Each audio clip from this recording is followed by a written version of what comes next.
Assalamualaikum to Madam Suhaila binti Kasim and all.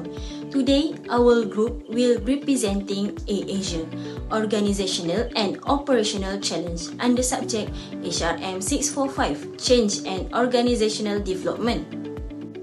Our group member consists of 5 members. My name is Nur Fadila binti Kutib and my group members are Nur Hidayah binti Mat Sabri, Shashawani binti Zinal, Siti Nur Hidayah binti Abdul Hamid and Nurul Hamizah binti Rahani. AirAsia means making air travel affordable and easy for everyone in Asia, which is why their slogan is "Now everyone can fly." It was co-founded by Tan Sri Tony Fernandez and his partners in 2001. AirAsia became a top low-cost airline by offering low fares, efficient operations, and simple service. What makes it special? It is wide network and digital platform for travel and lifestyles. During the COVID-19 pandemic, AirAsia faced big challenge with flight suspension and restrictions, but it adapted with safety measure and digital service. After COVID, the airline gradually resumed flight and continues to grow across the regions. We chose AirAsia for this case study because it faced major challenges during and after COVID-19 pandemics. The airline experienced several financial loss, grounded fleets, and workforce downsizing as the pandemic hit the aviation industry hard. International borders were closed and travel restrictions were in place, which affected our airlines. But AirAsia, as a low-cost carrier relying heavily on regional travel, was particularly impacted. Despite these difficulties, AirAsia bold and strategic response to the crisis and make it a strong example for this study, organizational change management, and how a company can adapt to unpredicted challenges. One of the main organizational challenges faced by AirAsia after the pandemic was the sharp decline in air travel demand. Globally, the aviation industry was heavily affected by border closure, lockdown, and travel restriction. According to the International Air Transport Association, global passengers number dropped by more than 60% in 2020 compared to 2019, which was the largest decline in aviation history. AirAsia was especially impacted by this situation, and during the second quarter of 2020, AirAsia experienced over a 90% decrease in passenger demand and a 98% reduction in flight capacity. As a low-cost airline that depends on high passengers volume and efficient use of aircraft, this sudden drop greatly affected the company revenue and daily operation. Referring to picture 1, the recovery of AirAsia travel demand was slow and uneven. Even after borders began to reopen, domestic travel recovered faster, but international travel, which is important for AirAsia regional routes, remained much lower than before the pandemic. By late 2022, domestic passengers number recovered to about 79%, while international travel recovered to only 62% of pre-pandemic levels.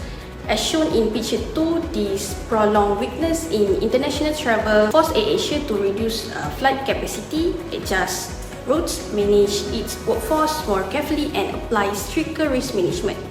Although global air travel demand returned to normal, by 2024, the long recovery period showed that AirAsia needs stronger organizational resilience to handle future disruption. Moving to issue 2, which is financial distress, became a major internal organizational challenges and was closely related to decline in travel demand. Financial distress happens when a company earning cash flow or financial position weaken and affect its ability to continue operation. AirAsia parent company, which is Capital A Berhad, faced serious financial losses during and after the pandemic. In 2020, the company recorded losses amounting to billion of ringgit. In 2024, it reported a net loss of 475.1 million, which show a setback in recovery. As a result, Capital A was classified as a PN70 company, indicating financial difficulties and increased regulatory tension. Looking at the wider industry, Global airline recorded losses over $126.4 billion in 2020, which an average loss of 71.7 USD per passenger. And even though passenger number improved after the pandemic, airline continued to face higher operation costs, currency risk, and strong price competition, which slowed financial recovery. In addition, AirAsia continued to bear high fixed costs such as aircraft maintenance, staff salaries, leasing fees, and airport charges despite fewer flights. As shown in Table 2, the gap between lower demand and ongoing expenses put pressure on cash flow and increased financial stress during the recovery period. Now I will explain how the issue faced by the company were overcome. During the COVID-19 pandemic, AirAsia experienced a severe decline in air travel demand, which led to the serious financial distress.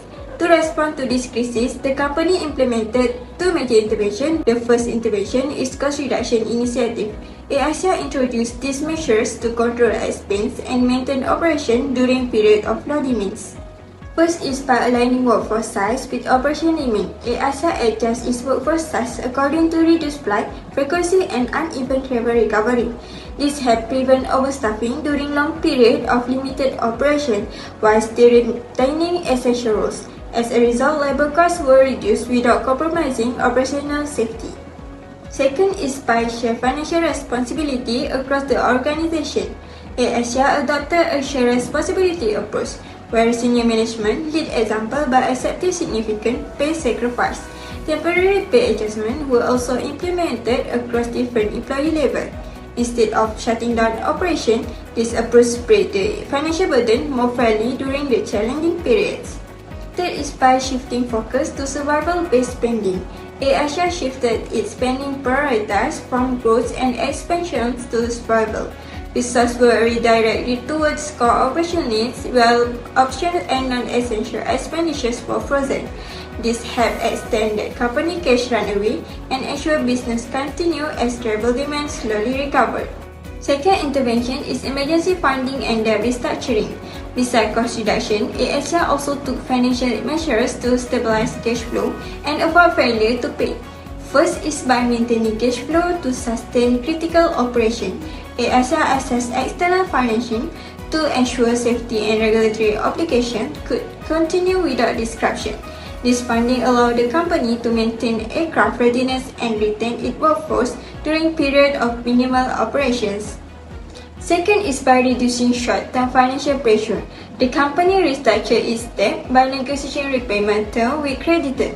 This reduces immediate repayment pressure and creates breathing space for operational and strategic decision-making during a period of high uncertainty.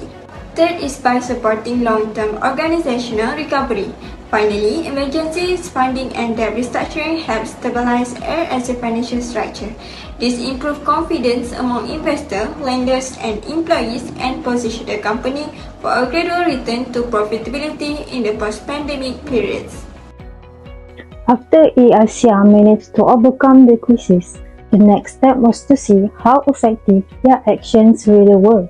Let's start with AirAsia cost reduction strategy. After the crisis, the airline made bold moves to cut expenses. They reduced staff, renegotiated contracts with suppliers, and stopped spending on non-essential items. The results were impressive. In 2024, AirAsia carried 63 million passengers with a load factor of 89%, even though they operated only 84% of their pre-pandemic plans. What does this mean? It shows that flights were full, profit retained, and the company managed to stay lean yet effective.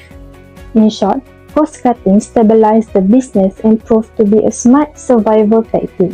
Now, let's look at AirAsia X, which faced deeper financial trouble. In 2022, they restructured their debts. Creditors accepted at 99.5% cut and raised fresh funds through private placement. By 2023, the turnaround was clear.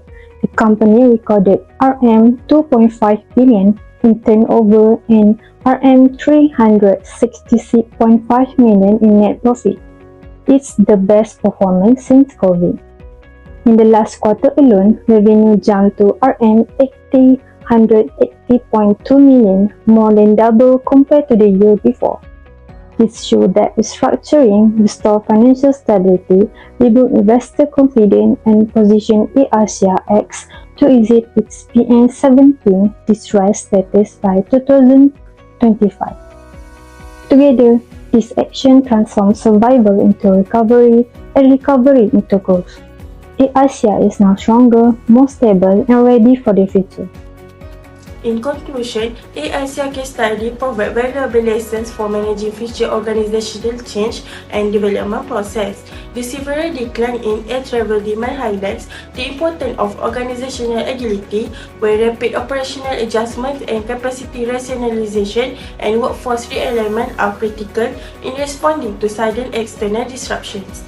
HRM645's ability to operate efficiently with reduced fleet capacity while maintaining a high load factor demonstrate that lean and flexible structures can enhance operational sustainability during periods of uncertainty. The financial distress faced by the organization underscores the need for strong financial resilience and proactive change management.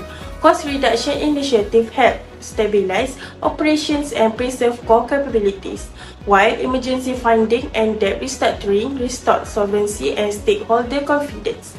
These interventions show that effective organizational change requires a balanced approach that integrates cost efficiency, tactical leadership, employee engagement, and strategic financial planning.